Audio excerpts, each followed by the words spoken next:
From the 305 to the 303, welcome to TCSP. Ladies and gentlemen, please welcome Dr. Brian and the Casually Serious Band.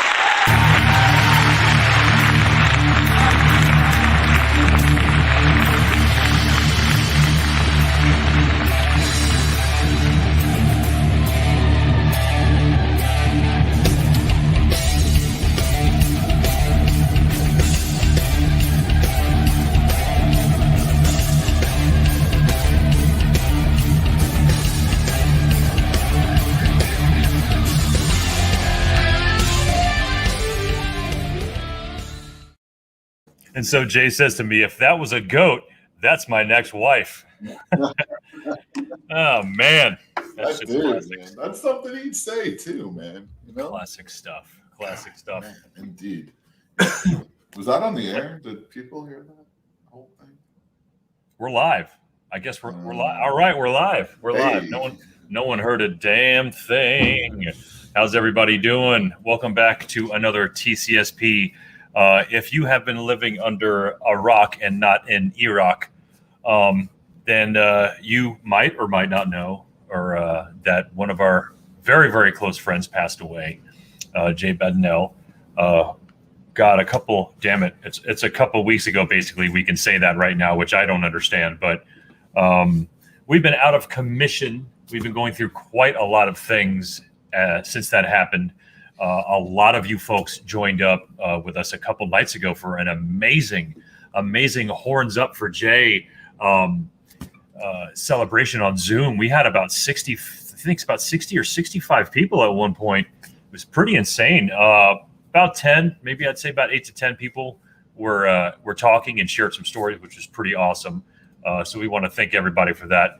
BG, thanks for showing up, man. I appreciate it. Andrew, what's up? Bobby Mack. It's good to see some close friends here, man. Thanks, yeah, we've been going through some things, man. So we thought right now for this particular podcast tonight, we'd give the opportunity to some friends to maybe hop into the comment section, say hello, maybe actually come on and share a story if they wanted to, depending if we have time to do that.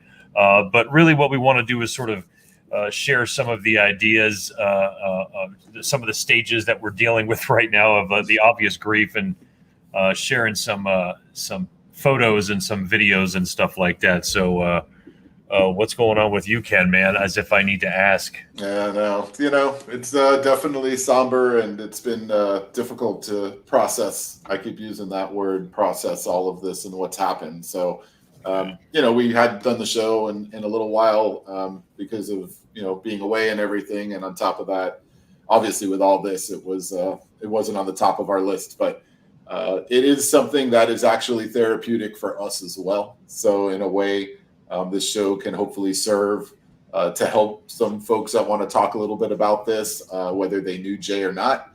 And also for us to be able to just kind of get out there and talk a little bit and maybe get back comfortable again to doing things we did before. He loved the show. I would talk to him every day before the show. We talk about what our topic was going to be and see if he would be able to be on the show or not. And he's joined us for a few. So go back, check out the archives, and you can see some of those shows that Jay was on. Always insightful, always adding a little extra something, that you generally wouldn't expect. And the humor always there as well. So, all that gone now is difficult for us. So we're just trying to process all that and do what we can do. And I'm glad everyone's here to help us do it.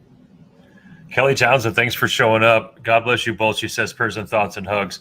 We appreciate it. Thanks even more so for changing your profile picture. We had I had posted it because it was just something I'd seen that struck a chord. So we decided to throw it up on the everybody's profile pic on Facebook. So a lot of folks have decided to do that as well as Kelly. So thank you so much for that. We haven't really gone into very, very deep things about how and the hows and the whys, and we will continue to not do that. Right. But at the same time, I think we do, and we have expressed the fact that mental health is attached to the tragedy that happened with Jay. And I think talking about it is what we need to be doing right now, sitting back and thinking of it as a taboo subject, something to be quiet about, hush, hush, it's in the family. That stuff needs to be swept away, and we need to vocally start talking about it so that it does not become something that is normal and a normal option for someone to feel that they might want to put themselves in a situation where they might not come out of. And Right. that's really what we want everyone to focus on when we're thinking about at least this particular episode. And so you might notice some level-headedness on my part right now. It may be because I'm running a podcast with my brother Ken over here. It may be because I'm going through a very different stage of grief than I was going through yesterday. KenMan, let me know what those stages are, because I think I've gone through all of them, and I'm working back down the ladder. I think I know. back the other direction. And that's okay. I mean, from what I've read and studied, and by no means am I a psychologist, psychiatrist, or any of the above or in between. I'm not a therapist. Neither of us are, and we're not trying to tell people how to grieve or what they should be doing. But this is kind of just we're kind of talking about what we're dealing with individually and what we're going through. And just for myself, I always want to know more, so I've just researched a lot about the stages of grief and the way you should, not necessarily should be feeling, but that it's okay to be feeling, and maybe understand that it's something that you're going to feel at some point. So in different variations of this, there's 5 stages, there's 7 stages. I've seen up to 12, but to me, the 5 stages really are starting with, not necessarily do you have to go through them in this order, but denial. Being the first thing is, and usually is the biggest for everybody. You hear the news, the first time you hear it, you're immediately, no is coming out of you're just denying everything at that moment. You're denying that it actually happened, that there could be a reality where something like that would happen. So denial is a big one, and generally the first. Anger is generally number 2. Once you've gotten to the point where you've realized that this is some part of a reality, maybe not fully accepted it, but you've realized that this has really happened, then you're going to start to feel that anger, which, I know we all do and kind of go back and forth from. The next is bargaining. And, the bargaining is, please God, why did this happen? And what could I have done better? The what ifs, could have, should have, what if, all that stuff, all those things that you start to put into your head, and the bargaining part of it, which is actually, for me, I found was very dangerous, and was the part where I spoke to people who lost really close people to them, because I felt that those people could maybe help me the most. Those were the things that resonated the most with me, that they said to me, was to stay away from the would-haves, could-haves, the what-ifs. Yeah. You'll never win there. You'll never win. It is dangerous. So I listened to that. I took that to heart, and I really tried to put those aside and maybe have those from time to time just for a little bit, but know that I couldn't dwell on those. So that's the bargaining phase. The next is depression, deep depression. And just what I explained to people as just utter sadness. I've never felt such a deep sadness than I've personally felt from this loss. I lost my father 3 years ago, who I was very close to. He was older, he was sick. Jay was not. And this was so sudden, and for someone so close, it hurts. It's a hole. There's just a huge hole in you. It's just a big part of you that's just missing, just so abruptly. And that sadness is still there. But it's just the way that we cope with it from day to day. And the last would be acceptance. Finally getting at some point to where, not necessarily that you've accepted it overall, but you've accepted the fact that this person is gone from your life, and you are okay to move on, and that you need to move on. And that's the part of acceptance, I think. I know I messed up because I thought acceptance meant, I had to be okay with what happened, but you don't necessarily have to be okay with what happened. You have to be okay with knowing yourself that you need to move on, and that life is going to continue on for you and for your family and the people you love. So those 5 stages of grief, I feel, are the ones that define a lot of what, at least again, I've gone through. And I know there's other stuff people are going to feel, but to me, those are the ones that, we can talk about how we're going through ourselves. The realization part, and the time, everyone says time heals all wounds, but we all know that it's not really the case. It just makes things sometimes a little bit easier. And we've gone through it. We've seen it, especially on social media. How many times have you said condolences to somebody, and really just condolences to somebody in the last 2 years? Just think about the sheer amount of times. The problem is, you never want to apply that to somebody you know and love. It's much easier to a friend of a friend passed away. You definitely want to let them know that you are there. You know, like some people just do it for selfish reasons too. But I know myself, if I tell you condolences, dude, I mean that shit. You know, like I'm not going to just throw that on your thing to make you feel better. No one really feels better during that time. It's just social media does a weird thing where you sort of get a little bit of fulfillment. I used it to make sure that everybody was gathered. And unfortunately, and I want to get this out real quick to our brother Josh Harmon from back in Miami. I think I blanked on telling him how to get on that Zoom meeting. He might not even be able to make it, but there's at least one or two people I think I blanked on because they're not on social media. So I might have told them about that Zoom meeting and just never got them through. I apologize for that. But you have a chance to watch this right now, and so we're hoping we can we can give you some sort of forum for you to show your feelings for Jay. But yeah, man, I went through the sadness. The sadness is the one that stuck with me the most. I think because all of us, the ones that were really really close with Jay, we all sort of have, especially you and I, keepsakes of his and stuff like that. So there's some deeper reminders every single day, but it's not really like we needed any of that. There's a tire has been yanked out of my car.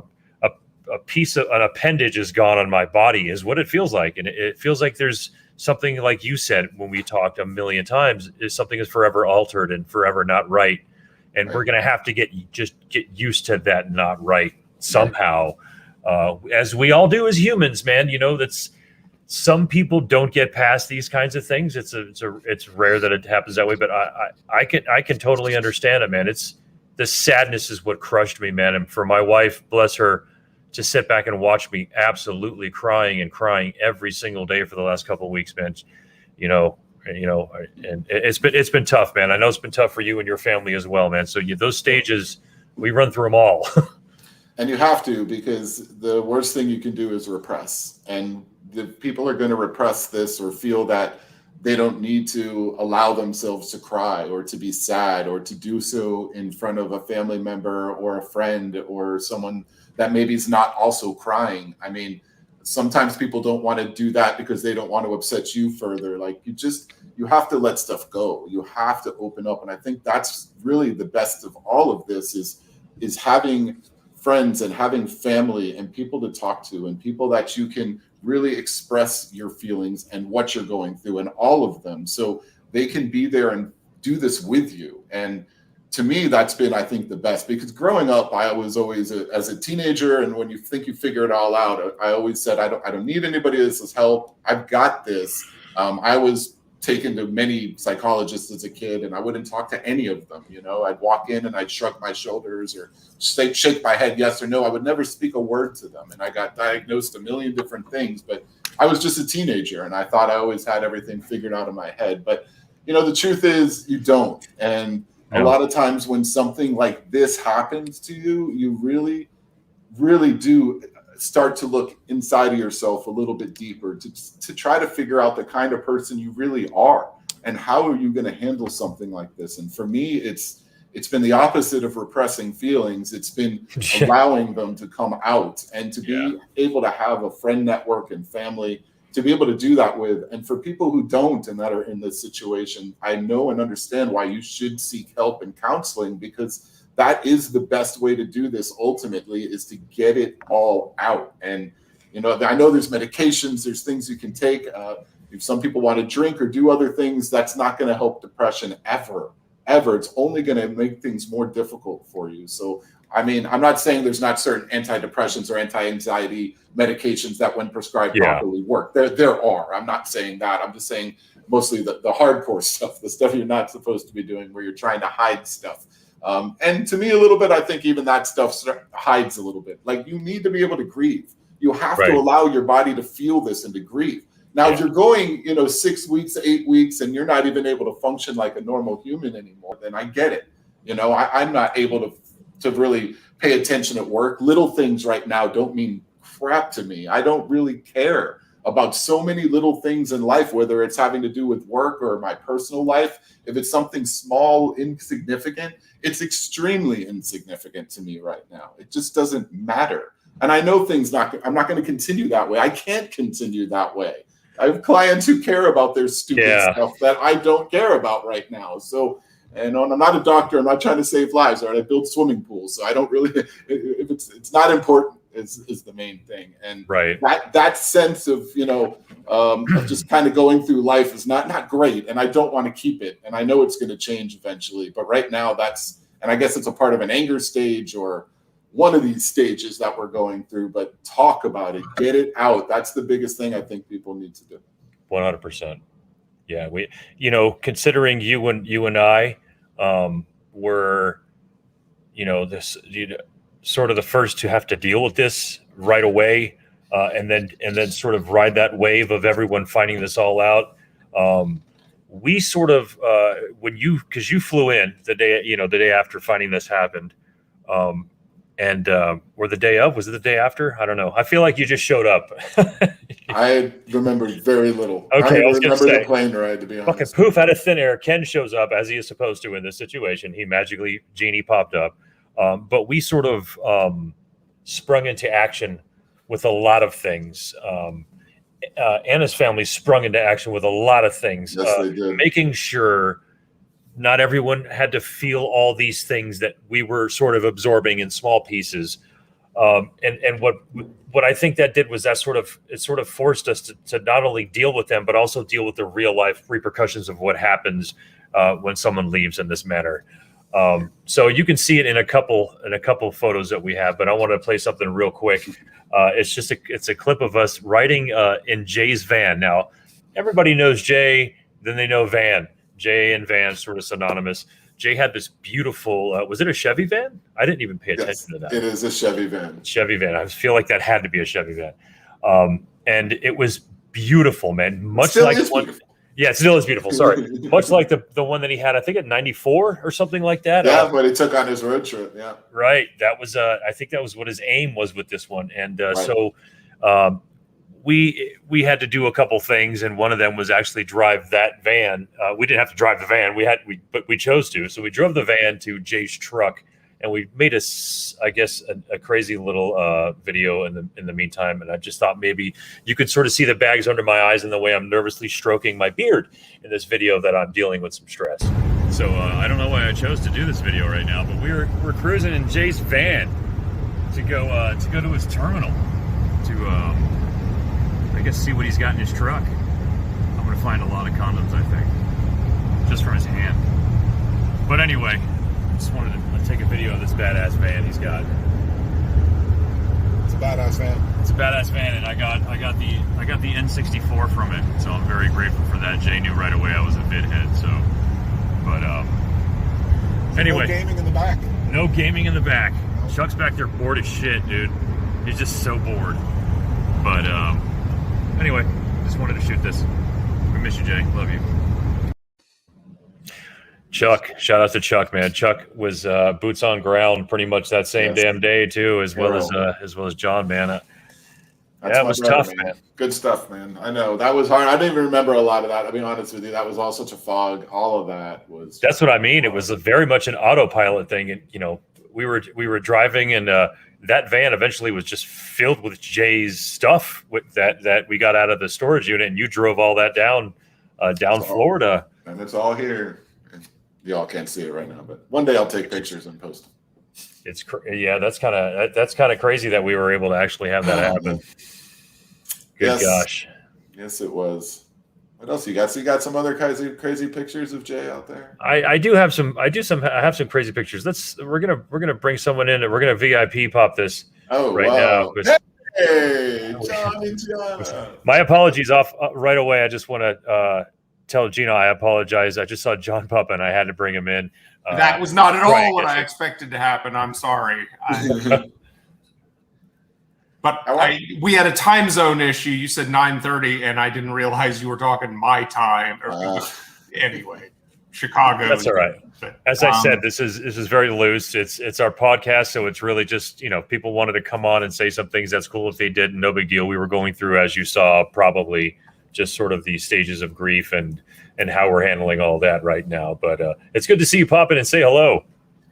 Oh yeah, hello. I love you guys. I mean, you were on the ground, you were there. We did what we had to do and are doing what we have to do. We go on because we go on. I mean, the alternative is giving up, and we shouldn't do that. So Jay was my brother. I'm 2 years younger than he is. Or no, he was 2 years younger than I am. I'm older. And you know, I knew you guys as kids. The fact that we only met again as adults under such horrible circumstances, it's like all the silly shit from 1990 or whatever it was just suddenly goes away, and still broken up, still trying to put the pieces back together. And, you know, I'm here for you. I know you're here for me. We're here for everyone else.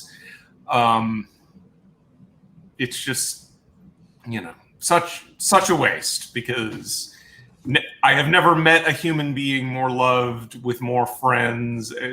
As I think I said in the other thing, you know, he had more lifelong friends who loved him and would do anything for him than I have casual acquaintances after 30 years in the corporate world. So just... It's dumbfounding. So even someone like myself, I can't speak for Ken, but someone like myself who I would claim to know a lot of people that Jay know. There's like 5 to 8 people that I don't even know that are just part of his, that are friends of his, part of his life, that just have never made it to cross my line. But he spanned across the world. There's nowhere he could go that he didn't have a friend. And on Facebook, all these people are talking to me. It's like, you know, I'm sorry, but who the hell are you? You know, it's unfortunate. And I laugh because otherwise I'd cry, and that's messy. I mean, you know, Jay would say, as I said to you, and as I said in the other thing, it's like, you know, I knew him before most, you know, he was my first friend. I look at this little kid, all I remember is joy.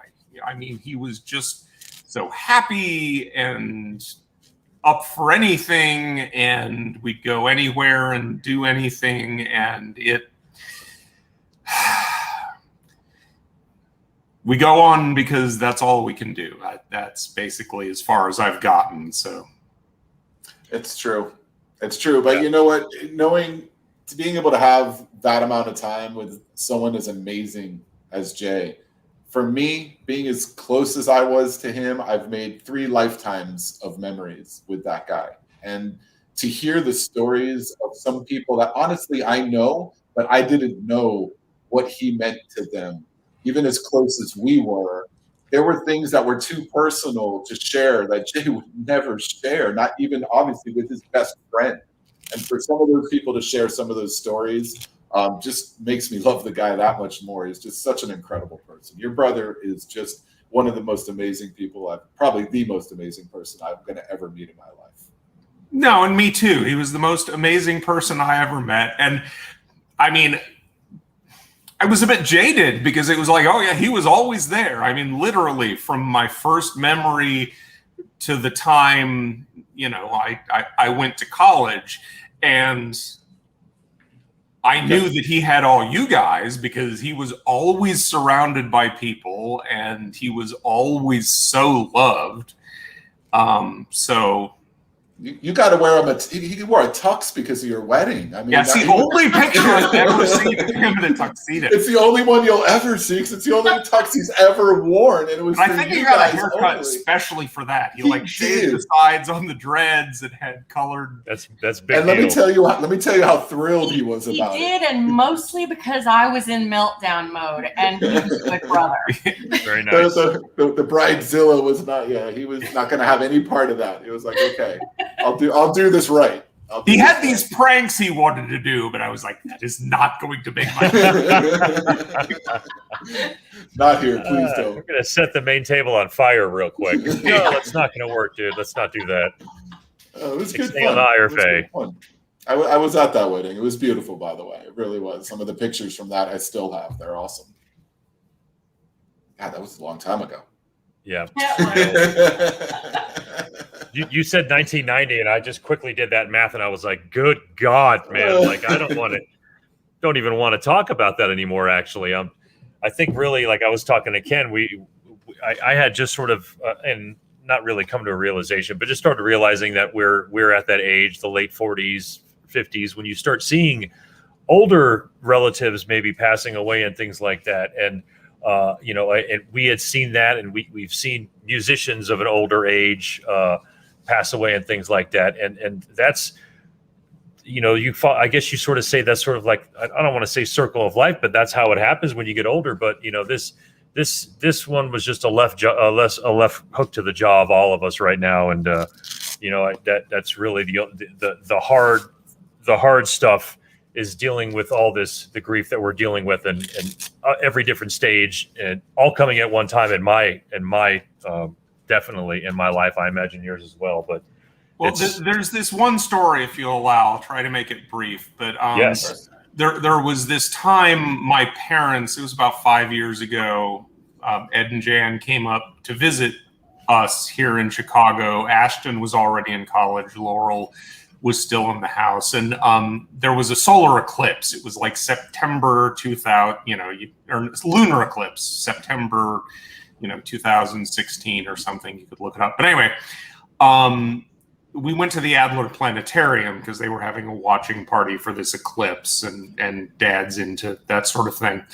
And, we went into the museum and we're walking around, and they had this room, and it was about like Gemini 6 or 7 something, but it was like Gus Grissom and Ed White. And they had this picture of the two of them in black and white that was taken in 64 or whatever, and he was just staring at it, and he did that for like 5 minutes, and my dad doesn't just stand and stare at a wall, so it was kind of weird. So I walked up, and he was like going, I knew him. Well, I met him a couple of times. Ed White, his younger brother, was in my class at the Air Force Academy. He came down to the Academy parties occasionally, and he had a rough 6 months, losing his oldest son in Vietnam and his youngest to Apollo. No parent should outlive their child, and that's the thing that makes me cry. It's like, anyway, we're flying down there Thursday morning. We'll be there. You should be with them. I think that's awesome. I really do. And Laurel is here with us now, and she's going with us. And then Ashton is flying in separate, so we're all going to be there. Yeah, that's great. No, they're excited about it. I've talked through that already. Can't wait to see you guys. And I'm coming up the week after you guys go to hang out with them for a night as well. So, we're just going to be around them as much as we can. And I agree with you what you say. I mean, as a parent myself, it's this has been the hardest thing, but God. So hard to even think about. It really is. So I feel for your mom and dad so much. Yeah, definitely. Well, anyway, this is your show, not mine. I didn't mean to bust in. That's what this show is. This is actually Jay's show, so it's okay. No. It's okay. We got his blood on the show. We need that. We might be his brothers in that way, but you are the true biological brother. So we actually appreciate you coming on, John. Thank you so much. Yeah. Well, thank you very much. I will watch the rest, but please. Absolutely. I don't like having my face on the internet. Have a good night, John. If you go check out some of the past podcasts, the last one that we did, I believe it was To Tattoo or Not to Tattoo. Yeah, that was the last one I think that Jay did with us. So go check that one. Yeah, I heard that. I haven't had a chance to watch them. I just haven't. Nice. Check them out when you can. That's right. Definitely. I'm so glad you guys do this. I found it when, I was looking for you on YouTube, and it was like, oh, you want to see the Casually Serious podcast? I'm like, really? I didn't know anything about this. So beautiful. Join us anytime, or at least check us out from time to time. We're silly. Love you guys. Love you too. Have a great night, guys. Care. Thank you. Thanks. Bye, Jonna. Wow. Awesome. That was cool, man. That was cool. That was definitely cool. That was nice. Again, Gina, my apologies. We just had to get John in there. There's just no way we couldn't. So before that, like I said, we were in that van ride on the way to Jay's truck. I know, as being 51% Italian. My bags under my eyes just start growing, man. If I'm not sleeping, I wasn't sleeping right. I wasn't eating right. I definitely can say the same for you. We were, especially during that first 48 hours when we were trying to handle all this shit. Yeah, it was go mode, go. Just anything we could do to help the family and just try to just deal with a terrible situation. You're just, some adrenaline takes over and you just kind of, right. I don't know. Reason takes over, which I think would surprise the shit out of Jay. With maybe not with you, but well, maybe not with me either. But I don't know. I think he would probably be like, well, I guess I understand. These guys just kind of sprung into action. I personally, I've had family members pass away. I've had friends pass away. I've never to this magnitude, but I've never had to also, and never in my life, I've never had to handle what comes right after that. Right.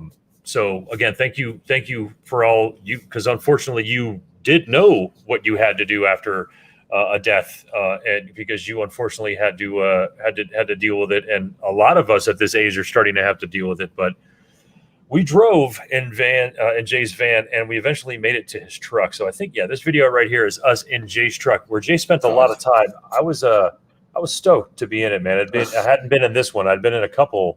At least one or at least one of the other ones that he had that, like you said, what you'll hear in this video, it was less high tech, and so he liked it.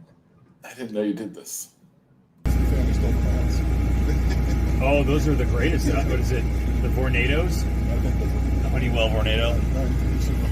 I'm taking this. What's up, guys? We're by guys, I don't even know who I'm talking to right now. I'm just us. That's where the camera is, by the way. We're in Jay's van. Chuck's driving. We started it. You got it going. And it's kind of crazy. His cockpit's pretty dope. He hated that it was all push button now, though. It's no fun. You're right. Yeah, dials and knobbies would be way cooler, but he's got that's where he slept it. I don't know. You think he took the top or the bottom? Nah, you're done. This is more storage. Got the guitar. Use a little spoon. Oh, there you go. All right, so the guitar's up there, the bass guitar. Yeah, the bass acoustic things out up here. Nice. For those nights, just where he needs to jam a little, slap the bass a little. Slapping the bass. And we got, he's got the movie collection over here. So nice. The movie collection. North Pole. I got the first 42 of those. You're pissed that he got 43. I'm really angry at that. Jay's badge. The people at Swift are incredible. I'm shaking. I'm sorry, but they're letting us keep his badge, which we're going to give to Ed because he should have this. And they've been just awesome. They're hurt so bad, and it's really nice of them to let us sit here in his truck and clean it out and get his stuff out of here. And they've been really wonderful. It's just terrible. And I don't know that a lot of people get the kind of closure that we're getting right now. Like the ability to go visit some things that, other people might not have been able to get. But anyway, just thought we'd shoot a little short one here. Yeah, we're here just trying to clean it out, get all the belongings. I managed to find the Slayer hoodie that he wore to at least 79 concerts we went to together, and a couple other things. Yeah, the camera. We want proof of that. We got the camera. Yes, it's coming to you. The package has been secured, and yes, sir. So we're just gonna bring his van around actually and get his belongings and pack up the stuff we think most important. So love you, Jay. Yeah, no doubt. Take care. So that could have gone either way in a couple points, but I knew eventually we were going to show this video to people. So did you consult me first before you? I felt I looked like PG. It's terrible. God. Yeah, that was my point in showing everybody that video right now. Thanks. Was because we spent a half an hour in makeup before the show tonight. It's a lot different right now. These beautiful. That's what we really look like. Yeah, without our foundation on, but yeah, that was foundation. I'm like oily, man. You don't even want to talk about my T-zone, dude. It's just going to have to talk about hammocks, junior high, and I don't want to go back that far. But let's go far back to this.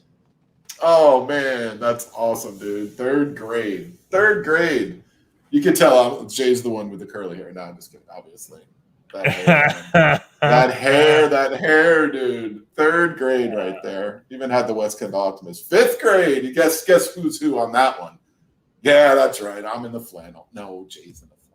Jay's in the flannel, huh? Jay's Born in the in the flannel. We made Born that in the hockey mask. flannel. That was good fun, man. That hockey mask, we've had one and cut it up, and we, that was good times, man. That was after. I feel like watching that. Is that like a Zeus mask or like God mask or something? I feel like I've seen that. I don't know. I was just trying to play a victim to Jason Voorhees, so that's might as well all be I an old was. person. Just, Very yeah, nice. why not? I don't know. I think I had that, or it was my dad's, and I took it from him or someone. It's really hot. I remember, really, really hot. Not well, like it gives us a good chance. Not sexy. I mean, it turned Jay on, but we were only in 5th grade, so that's not hard to do. So some of these pictures are going to be real silly, narrow in the center, but what can I tell you? That's our good brother Mike right there, Cow, man, one of the executive producers of both of our shows. He's quietly in the background sometimes, but and of course myself in the back, and Jay. That's the Jay shirt I have right there. That's the one I have. Nice. Yeah, here's it. Remember this one? I remember bugging out every time I see this because I'm like, it's the first time I realized that there was reflective wear that you could casually wear, because it didn't pop up on my camera until I flashed, and you for some reason was wearing, you just had this killer I guess exercise. Yeah, we'll see it in another one. But obviously that's Jade, my wife to the far left, and our brother Jay right there, Anna, Ken, and Tammy, and my living room. And Moxie's down there. Right. She's always got to be part of something.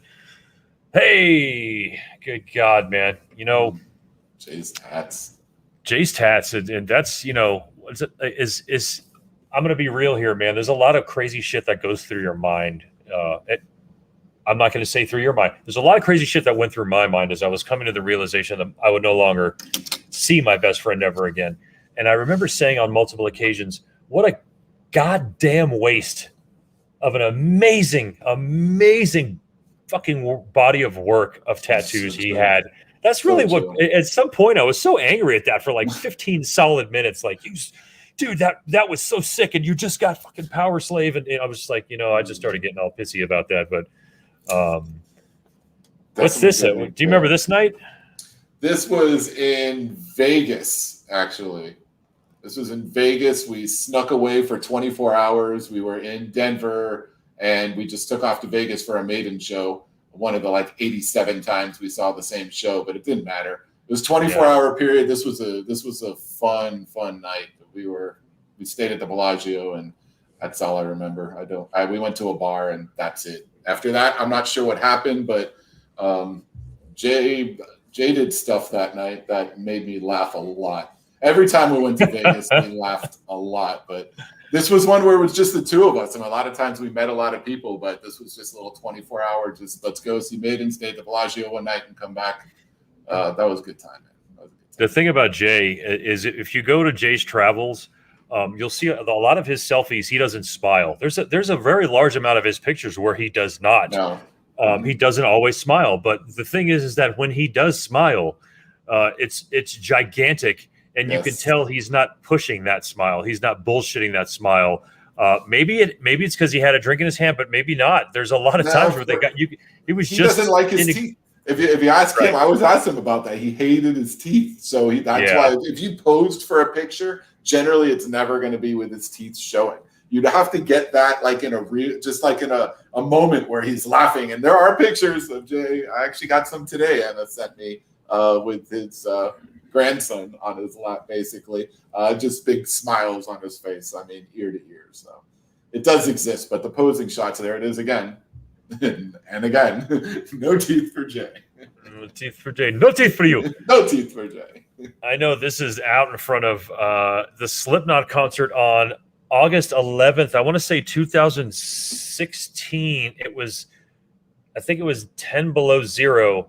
I don't see any snow on the ground there, but that has to be it, because I know that was definitely that night. It was Jay just had to come in from out of town and just pulled into my house, jump in my car. We had to just be able to make it out into the Denver Coliseum. We were talking about that, I think, recently. This picture, ladies and gentlemen, I know our brother Russell out there loves this. Jay loved it. I don't know how I conjured that maniacal face, but I've always been told I have the ability to do such things. And Oh, you do. This is pretty long beard, but this is out in front of Motley Crue, and I believe Alice Cooper. Yeah. So in this particular picture, Russell and Jay were definitely altered. I'm almost stone cold sober in this picture, if I'm being honest. And it was just one of those things where I said, "Hey, everyone, look at the camera and do something weird." And that's what came up, man. Just Russell's just like, "Yeah, dude, like slow picture, slow punching," and Jay, yeah. And so I filtered it. I don't know. It wound up working very well. And that was a in beautiful Denver. memory. And that was Denver. That was in fact Pepsi in Denver. Center. Yeah. Right in the back. Yeah. Nice. Yeah, that was Pepsi Center. Because we had hung out during the day because Russ was in town. Right. This is when we were lucky enough to meet Clown, V-Man on the right, and the new guy on the left, who actually autographed that whiskey bottle for us, NG for new guy, because his identity was being held secret at the time. But these are the kinds of things that Jay did. Jay said, "Hey, man, Bob, if you pick me up, dude, I'll buy you a bottle so that you can get it signed by Clown in the middle." And I did it. I was like, "You don't need to buy me the friggin' bottle. We're going to go see Slipknot tonight in concert. Why don't we go and get their bottle signed anyway?" And that was sort of the beautiful things that Jay was all about, man. He always liked sharing those experiences with people. Angel, thank you for showing up, my friend. He loved doing those kinds of things, man. And that was his shit. What's this one? So I know with the fire might not have been added, but where is this? This is in Girona, Spain. They had actually where they shot a good amount. This is not the Iron Throne from Game of Thrones, but it's a replica. But they put it obviously in the same place where they filmed a lot of it, so that the tourists like ourselves that would come through looking at those buildings would also pay whatever it was, a few euros, to sit down and take a picture in the Iron Throne. So that was very cool. That's what he did. I got the big cape on and my daughter sitting with me, so I took advantage of that. But Jay always looked cooler doing everything he did. Even in plaid and camo, he looks cool as hell there. So he fits the Iron Throne well. That's one of the things, man. I don't understand how he was able to just because excuse me, pull he dressed like that. Pull off plaid and camo. How was he able to do that? My God, dude. And wear hemmed jean shorts and get away with that too. Like, I look at his wardrobe and I'm like, man, I can't dress like this, dude. Like, but he does it and got away with it, and he wore it well. He wore it well. He had 4 things, and he wore those 4 things. But he bought like massively 10 of them. well. He would buy 10 of the same thing, So yeah, like, you wore that yesterday. It's like, yeah, but it's clean. It's a new one, I'm almost 100%. This is us on the way to Slayer. So this is this became sort of a popular picture. My wife has one with her and my brother's wife Carrie added to it that I think I'm taking, that I'm not in. But it was just always a really cool, like, downward shot, and we always seem to want to do that before shows. Just like this shot, that's in the Impala, so that should timestamp this picture. Mm-hmm. This right here is much earlier. Some weird haircut and no beard. I don't even know what the hell. I was like 10 at this point, I think. That's my brother Bill in the middle. We love concerts, man. Concerts were our life, dude. Look at these freaking schmucks. Wow, man. Doc B on the right in the Paul Di'Anno leather jacket, dude, showing his shit, dude. Love that. Why am I all covered in liquid? I don't even know what that's about. Probably South Florida. Probably in South Florida, maybe, and it's a whole bunch of. No. Actually, no. You know what? This has to be. I believe this was his condo, a few condos down from me when he lived right in the same complex. Right. You had come and visited, I think, with Brian, and that happened. Hey, wow, where is that? I believe it's the same place. Same place. You're right. Flip. Yeah. Door. Okay. There's the guitar, and that helmet is giving me the clue. Right, man. It's like this. No teeth. No teeth. It's almost got teeth. Almost. He almost looked like he was trying to smile. We got some back teeth back there for him. Back teeth. That's an odd face there. It is. I'm glad I kept that one. Oh. He looks like Sammy Hagar there. I love it. I love it. He goes. Let me tell you, man. Between the dreads, he. So here's the deal. He had the ability to sort of emulate his favorite bands. The dreads. It was all about Korn, Jonathan, with all that whole thing. And at this point, this is very much a Corey Taylor, Slipknot, Stone Sour sort of time. He was very good at emulating that, even though 99.9% of the time he was wearing a freaking hat. But you're right. I'm trying to catch one with him in his teeth, and it's not working. All right, so this is the same show. This is the Cooper and Cruz show before we got in. Before they went on stage. Yeah, that was a. I don't like those kinds of shows, man, where you have where the seats are facing that way, but the stage is over there. Everyone's got to turn. No, yeah. That's no good. I don't care who it is, dude. Not anymore. I'll never do it again. I agree. Huh? Red Rocks. I like this picture too. This was Red Rocks for Prophets of Rage, which, if you don't know who that is Rage Against the Machine without Zach, but with Be Real and Chuck D. Which is awesome. And, saw them in Miami. It was great. God, man, it was such a kick-ass show. So much fun, man. Very, very kick-ass. That was Slayer's final show, I believe, in Fiddler's Green Amphitheater out here. What's this one all about? This was a New Year's in Vegas, one of the many. And this was the angry junk Jay at this point, because the bar we were in just kicked us out. We found another one. That turned to a big smile real fast, but that was his answer to the doorman who said that we couldn't drink there anymore. I'm not going to tell you. I'm not going to tell you why we couldn't drink there anymore, but there was a pretty good reason. All right, there usually is, because they've got laws out there, but they let you stretch them a little bit if you're at least spending money. Oh no! You don't understand what happened there. Same here. What about this one? This one is in Miami. Actually, this is at the Hard Rock. That's when I gave him that Dolphin Eddie shirt. So, yeah, we were actually at the Hard Rock. And I don't know why we went there, but I think there were a couple of other people there than this. But, yep, that's that picture. Hey, there's that. Right. That's that's in our living room. That is the reflective you, man. You had it going on that day, dude. If you were jogging. The you thing rolling. Oh, that's a cool picture. All on your couch. You got a big couch, yo. Yeah, that's a ginormous couch, and there's another leg of it to the right. Like Jay always sat at the point that is off camera to the far right. That was Jay's spot. And for anyone that is watching this podcast that has no idea who I am, who KenMan is, or any of these folks,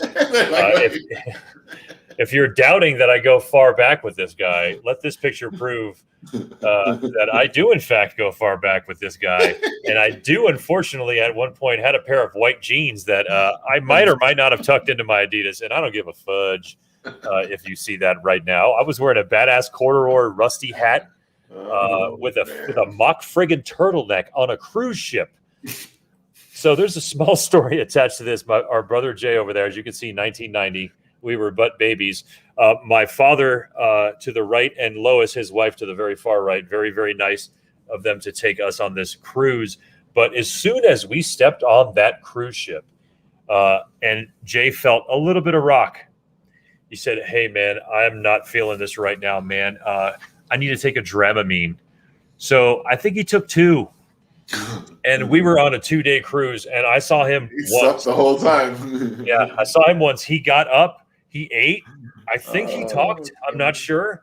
He went right the frick back to bed, dude, and was out the entire time. I remember everything. I don't remember that damn cruise, simply because I was probably just worried about our brother Jay going, where's he going? So that was a while ago. And yeah. What's so random? It's so random that, like, first of all, that my birth father, who I didn't really have much contact with, after my parents' divorce, we said, "Hey, kid, when you want to go on a freaking cruise?" That's just how he talks. He's Irish. And I was like, "Yeah." And then he's, I'm thinking, let's bring a friend, Jay. I don't know why that was the case, but I do know that was sort of a very strong microcosm of friendship was in 1990.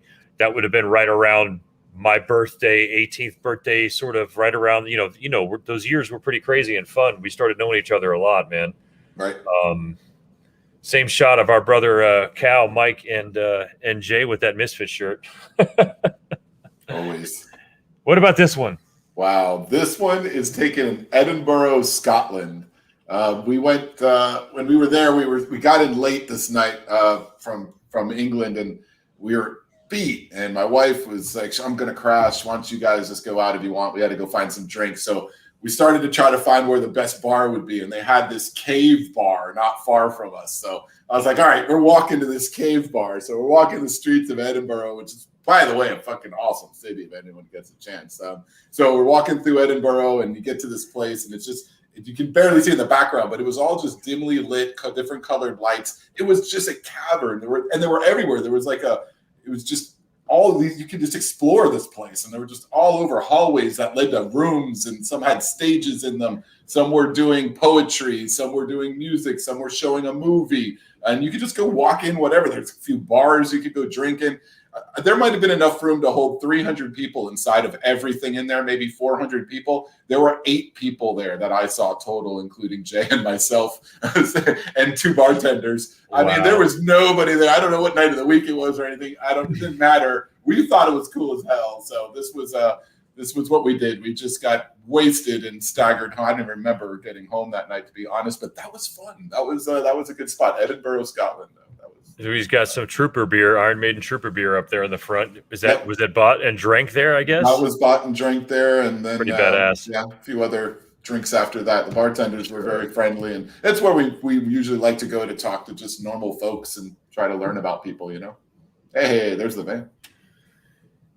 Jay, the one thing I loved about Jay was no matter what, damn it, I didn't bring it up here. I might have actually packed it, but if Jay was, no matter where Jay was on the road, if he saw anything Gene Simmons or Kiss, he automatically sent me a picture of it. It was like, "Do you want this? Can I get this for you? Do you want?" Like, I've got a badass, just a really badass, hotter than hell, 1975 black and white like photo reel he got on a big picture. Like, it is just so badass. One of my prized possessions. That's awesome. He just loved it. He just loved making other people happy with that kind of shit. And I always loved when he wore this shirt, man. I always love leaving that picture up for a second. The socks, man. Only Jake can wear some slip-on Vans, but still throw those ankle high ups. I mean, it's just like, or those shin highs. I'm sorry, he always wore. It's just, man. He could rock this kind of look like this right here. This is a Jay and Jay look only. It's great. It's the damn truth, dude. And I know people have their friends that dress a specific way, but this is his uniform. Like, anything else he was in was strictly uncomfortable for him. And this is his deal right here, 100%. It spans across all photos. There's that damn Misfit shirt. I have that too. Thanks a lot for finding that, by the way. No problem. I found another one though. Same exact. I have another one too. Yeah, no, he probably has like 8 of them, I'm sure. But you're right. So that's fine. I got one too. What show is that? Man. This is the Motley Crue show. Oh, same show. Same okay. one. Right. Yeah, and this is earlier on in the day. Am I wearing a different tour shirt? I don't know.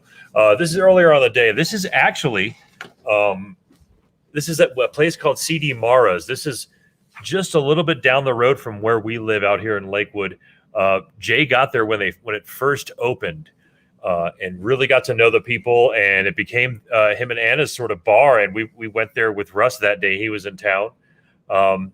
And ironically, that is actually where we are going to be having dinner Saturday when you're here. Oh, it's the same exact place, but it's completely different now. It's got amazing steaks and just same exact place, but completely different. Yeah, cool. It's the same except different. Priscilla, it's like a Valium except different. Yeah, that was it's a nice place. They really changed it to something nice. Yeah, Jay's pointing right there. He likes pointing. He likes to point. Yeah, that was looks thrilled there. That was the second or third. I know. He just. I guess we could take another picture. He started. Yeah, we had already started drinking. That was the 2014 Maiden show we went to at Fiddler's, I think. Pretty sure. Yeah. Crazy. Where I fell over a median, but saved my beer. Yeah. I think so, dude. Yeah. Like I went head over. Like everybody was like, "Oh, that dude just ate it, but he saved his beer. It's fucking badass, man. Yeah, that was a good time. That was a really good time. That was pain. I don't walk well. What else you got? Anything else exciting or same old kind of just Jay pointing at pictures? There's so many pictures that we've gone through. If you guys want to see some more and you haven't seen, there's on Facebook. Tammy's got one that Tammy sent me one with teeth. He's got great teeth, dude. I don't. There's some there's teeth shots out there, man. I have no idea, man. That's just Jay, man. He always had that. He had those weird, the weird, quirky things that we all have about ourselves, man. His was magnified for somebody like you said who wears camouflage jean shorts and a flannel shirt. Yeah. He does it because he can. Because he can. I'll tell you this though: if we were doing, we weren't able to do this the last couple of weeks, have a show in any way. If we even attempted it, it would have been borderline impossible, man. But I know, like we were saying earlier, the different stages of it all are what unfortunately you have to acquaint yourself with, man. And if it wasn't for you, Brian, Russell, my wife, your wife, everyone just sort of leaning on each other in some way, offering some sort of help, man, it would have been so much harder, man. And it's just a testament to how many people actually love that guy, because 30 of us are all like leaning on each other so hard about this. And, we've got people that, have gone that don't even have two people that worry about them. This guy has a country of people that are going to miss him and that do miss him. Reach out. I know for me personally, where people will reach out that I haven't talked to in a long time, or just folks that go way back with us. So they understand our relationship is and how serious and how close we are, all of us, not just saying me, but how close we all are. So that network of friends got, hit pretty hard with this, because everybody understood the kind of guy that Jay was. So where I feel like there's some people that are reaching out because they want to make sure I'm okay. At the end of the day, it actually makes me feel good to know that they're doing it because of the guy that Jay was. I mean, it could have been so many other people, but that guy in particular just felt like he meant so much more to our network of friends, especially. And all the networks of friends that he was able to even build outside of that, because he was just, such a guy that transcended niches, and he never was just a part of any cliques or groups. He always just did whatever he wanted to do. And that's what allowed him to be friends with so many people. And I know we talked about this at his celebration, but I tell you, man, that guy is a one of a kind, man. He definitely is. And for those of you watching this podcast tonight that didn't know Jay, first of all, thank you. I mean, that's just a lot of stuff to watch about a person you don't know. I know we're really getting into all of it. For real, man. You could probably also tell how important he is in our lives, and maybe relate to yourself, your family, or someone that you've, also lost, and you can feel that same pain. And, all of us, unfortunately, go through this kind of stuff in our lives, and there's only one thing that we can do, and that is to keep going, for them. And, the biggest thing for me, I think, is just taking a part of my brother Jay, who I love so much, and making it a part of me. So I've chosen a few different things, but, random compassion, something I talked about with Stephanie, a good friend of his, about how he taught her that, just being able to just help people in any situation at any moment. And he would always do that. And it didn't have to be anybody he knew. Often, most of the times it wasn't, and he'll just go around and help anybody. Sometimes embarrassing me. I'll be, Jay, leave those people alone. But, the next moment they're thanking him and talking about how incredible he is and how the world should have better people like that. And, that's the kind of dude he was. And if I could just take a piece of that and try to incorporate it into my own life to honor him, and to also just make me a better person through knowing such a great guy like that, I feel that's the best way to honor somebody that you love, that you miss. And that's something I definitely want to be able to continue to do. And I will, in so many ways. I love you too, Anna. Love you, Anna. Love you, Anna. Love you, Anna. Anna's a badass. I had one or two badass pics of Anna, but when it comes to throwing pics of women up on the internet, dude, I don't even play that game, dude. So I didn't get a chance to clear any of with her. So I was just like, the hell with that, man. I'm not playing that game. You know what I mean? Like, I learned that the hard way. You don't just Well, post pictures of women. Pictures. We have some great pictures. They're all amazing. There are so many pictures. I mean, that guy just took so many pictures. The guy documented his life at a time when we didn't grow up in the digital age, you know? It's so easy to keep and take and look at and whatever with pictures, you know? This guy went and always, you know, went out there. He got his pictures developed. He created albums, and he just documented his life in such a great way that for time like this, which is terrible, it's so awesome to go back and look at it. And, you know, it hurts. It's bittersweet, but it's at the end of the day, I find it to be very therapeutic to be able to look back and remember him and be able to go out there and open up, you know, boxes of some of the stuff he purchased and being with him for some of those things and knowing where some of that stuff came from. Just, you know, makes that stuff important to me. So I'm happy to display it. I'm happy to have a part of Jay here. His van is in my driveway, so I'm obviously going to think about him every single day, and I'm good with that. I some people are like, oh, you're crazy, you're beating yourself up, you're blah, blah, blah, but I'm not building a shrine to my best friend. It's just that I just like to have that part of him. I think it helps me, and to continue to just express all I can is what I'm doing. Hopefully it works. Hopefully all you guys are doing it too. And if you're not, you get the help that you need to do so, whether it's this event or another event in your life. This has to at least help us, like Bob said at the beginning of the show, to open up about talking about things and let an event like this know that we have to talk more. And that if you know somebody or you think somebody is battling depression, whether it's minor or severe, you know, we never really know how it manifests inside of other people. You know, we can look at people and they can hide it as best they can. But at the same time, we don't know what they're dealing with fully. So hopefully people will go out there and get the help they need. And I think counseling is super important. Well, I know that's 100% correct. And it's definitely, and you know, shout out to the Lakewood Police Department out here too, for consistently and constantly offering up upon finding what we found out right away to me, to my wife, to my brother, because we were on the scene. If you need to speak to someone, we can set that up. They said it a lot, it wasn't, and it didn't seem like they were saying it because they had to. It was very much what they were like, you know, this is a situation where you might want to exercise this option. And, you know, we had some other things, but I still think it's something that could be beneficial regardless. And to my friends,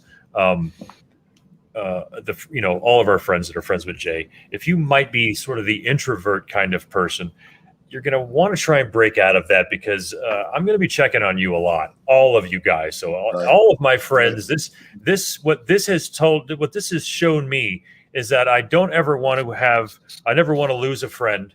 However I lose a friend, and say to myself, shit, why didn't I take this opportunity to do this? Or why didn't I take this opportunity? And I'm not beating myself up for not having those opportunities with Jay. I had a lot of opportunities to hang out, and we took almost every one of those opportunities.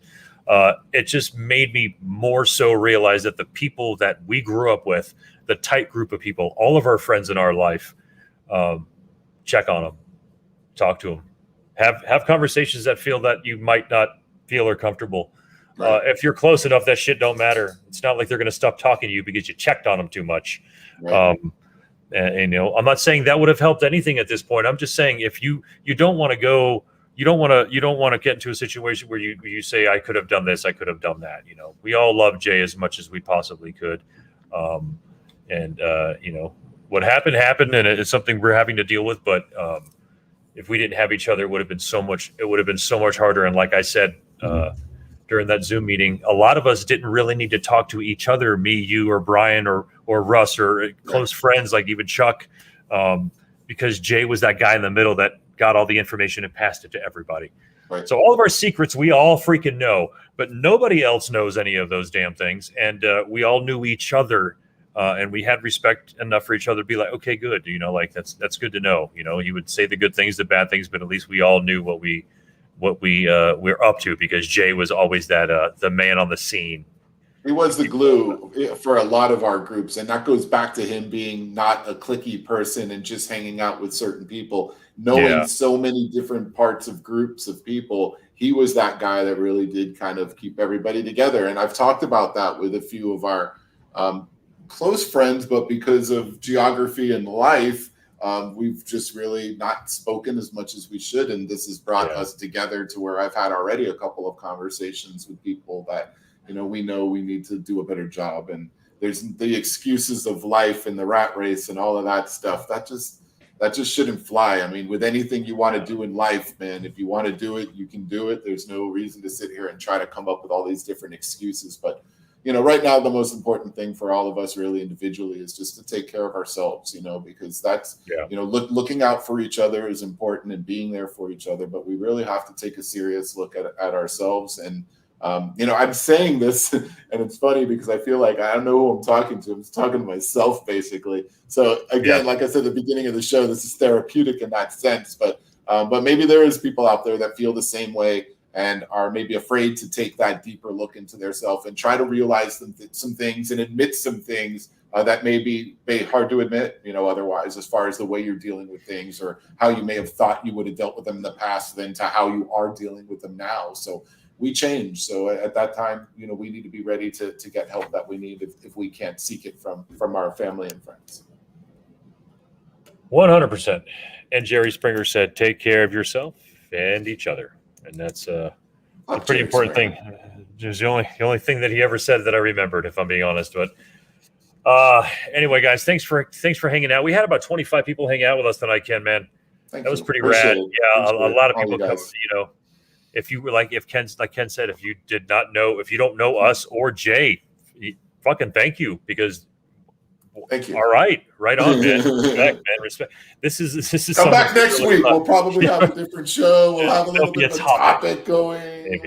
Maybe. We'll try to, I don't know. We'll see how we feel. But come check it out anyway, man. Or it'll just be an episode of what particular stage of grief we are in on this. I think that's what we can go. If we don't match grief stages, we'll just split it 50-50 or something like that. But Brandy, thanks for showing up late, and thanks for rocking the It's Okay Not to Be Okay. It's definitely something, and I believe September is Suicide Awareness Month or something like that. Like, this mental health vein keeps happening, and we keep talking about it, which is a good thing. So let's continue to do so.